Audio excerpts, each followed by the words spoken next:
E em 2025, o juiz negou os 2 pedidos. E um detalhe na sentença chama a atenção. O juiz reconheceu com todas as letras que Otávio não agarrou Juliana, que o contato aconteceu, mas entendeu que dentro daquele contexto de humor não existiu abuso. E não abuso tudo bem, não existiu, mas agarrou, pô. Teve nenhum tipo de violência e que a intenção era cômica. Era isso. Claramente, ele tava tentando ser engraçado, como ele sempre faz.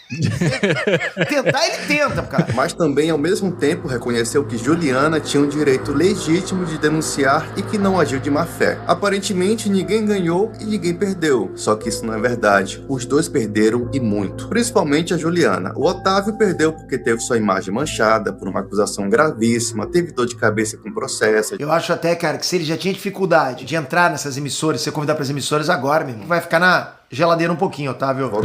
E a Juliana saiu dali sem indenização, sem vitória, sem emprego e com a imagem destruída no mercado que não tolera acusações infundadas. O problema de Juliana não começou na denúncia, começou antes, muito antes, porque segundo relatos, ela já tinha começado a se incomodar com o próprio trabalho, a faltar nas gravações, a pedir para mudar de elenco. O personagem que Danilo criou para ela, o mesmo que pagava 40 mil por mês, super carismática, cara, tá vendo? Super simpática. Tinha virado um peso para ela. Servir pessoas num palco virou um problema. A estabilidade que qualquer trabalhador brasileiro sonharia em ter se tornou algo chato e pequeno demais. E nessa hora que você percebe que a denúncia contra o Otávio Mesquita foi só um tijolo a mais nessa história. A denúncia foi só o capítulo mais barulhento. Foi só o que virou manchete, o que o Brasil acompanhou, o que viralizou nas redes sociais. Na hora de fazer manchete sobre isso, cara, pô, todo mundo vai querer fazer. Mas o primeiro tijolo caiu muito antes disso, no momento em que ela decidiu que o que tinha não era suficiente, sem ter absolutamente nada construído para ocupar o lugar. E foi aí que começou a queda dela. E lembre-se de uma coisa, o mundo não precisa te derrubar quando você já começou o serviço. Primeiro veio a transferência. De fevereiro de 2024, saiu do palco do De Noite, horário nobre, de segunda a sexta, um dos maiores programas do país, para fazer reportagem no Chega Mais.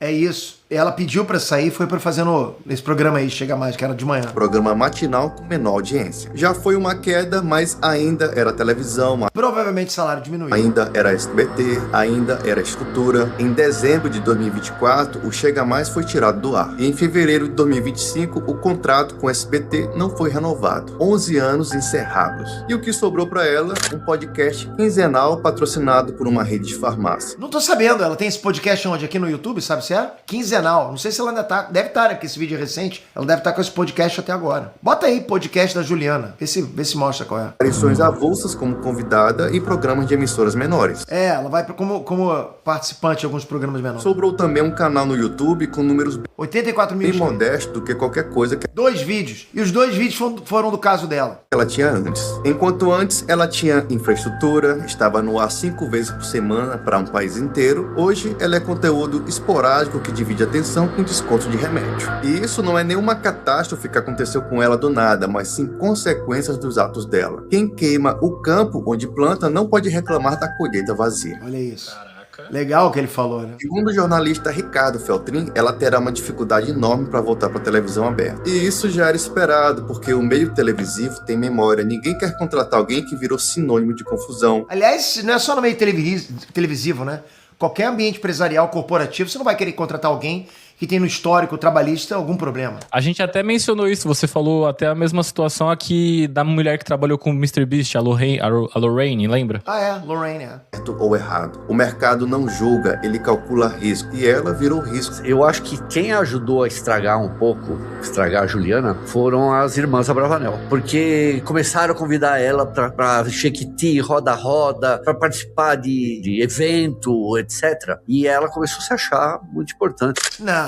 Pô, as irmãs Abravanel não tem culpa nenhuma disso. Vamos convidar aí, quer dizer, elas vão premeditar, vamos convidar pra ela poder mudar a mente dela. Cara, isso é realmente tá no mindset da Juliana. Já tava lá. Ainda mais que também ela abriu ação trabalhista contra o SBT, alegando irregularidade no contrato. Uma ação que atinge diretamente nomes mais pesados da emissora. Mais uma batalha, mais uma confusão, mais Ela processou todo mundo, cara. Até o próprio SBT, um motivo pro mercado olhar pra ela. Dá a sensação que ela quis cair atirando, não dá? Dá essa sensação assim, eu tô caindo, vou atirar. Porque ela só atirou quando caiu. Porque ela tinha munição pra atirar enquanto tava em pé. Porque quando ela Exato. tava lá no programa do Danilo Gentili, que o Danilo Gentili falou pra ela, vamos fazer alguma coisa. E ela, não quero. Então sim. Batalha, mais uma confusão, mais um motivo para o mercado olhar para ela e decidir que não vale a pena a dor de cabeça. Se até um comerciante de bairro pensa 2 vezes antes de contratar alguém, imagina uma emissora com alcance internacional. No fim das contas, essa história nos ensina o que acontece quando alguém não consegue enxergar o que tem e só entende o tamanho quando já perdeu tudo. Ela tinha o que poucos na vida têm a chance de ter: um salário bom, fama, um emprego tranquilo e pessoas boas no seu ambiente de trabalho, e jogou tudo fora. E olha que, na minha opinião, ela nem tinha talento, mas estava lá. Ela só precisava fazer o básico que estava combinado. Ah, ela era talentosa, carismática, Era. já basta. Mas acabou atacando a própria pessoa que a colocou ali. Danilo Gentili fez tudo por ela, criou um personagem, negociou salário que jamais conseguiria em qualquer outro lugar, segurou ela no elenco por quase uma década, e quando ela decidiu virar o jogo, foi exatamente ele o primeiro nome que ela jogou na fogueira. Ô Danilo, aconteceu debaixo do seu nariz e você não fez nada. A ingratidão tem um custo, e o custo dela foi a carreira inteira. Porque no mundo real, as pessoas lembram de quem ajudou, e lembram mais ainda de quem as traiu depois. Danilo não precisou se vingar, ele só abriu a gaveta e mostrou o que tinha. O resto, a própria Juliana fez. Foi nem vingança, foi só mostrar a realidade. Aliás, ele precisava fazer isso. Isso ia complicar muito pro lado dele. É isso que essa história deixa de lição: a ingratidão. Você pode discordar de quem te sustenta, pode ter raiva, pode até querer ir embora, mas existe uma diferença enorme entre sair pela porta e atear fogo na casa antes de sair. Ela escolheu o fogo e ficou sem a casa, sem emprego e sem um nome limpo. O básico que ela precisava fazer era simples: aparecer, cumprir o combinado, ser grata por uma oportunidade que a maioria nunca vai ter e seguir a vida dela em paz. Mas não, ela escolheu o pior. Agora eu quero saber a tua opinião. Você acha que foi tudo... Cara, olha, eu vou falar uma parada. Às vezes as pessoas, elas realmente não estão aptas a construir a própria carreira, parece que não quer.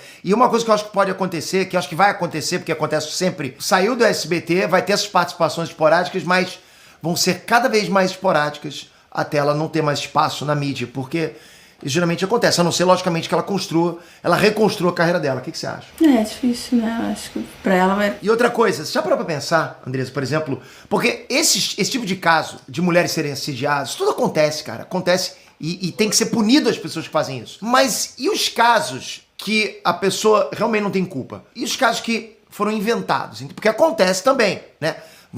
Acho que deve ser a menor parte, deve não é a menor parte. Lembra do caso do Neymar, Peter? Que Eu ele lembro, eu ia falar nisso agora. Então, cara, a sorte dessas pessoas... Porque assim, quando essas pessoas, pra serem inocentadas, quando elas são acusadas injustamente, só tendo uma prova como essa do Danilo, cara. E as pessoas que não têm gravação? E as pessoas, por exemplo, que às vezes são presas, pagam indenizações milionárias sem ter culpa nenhuma. Isso é muito, muito errado.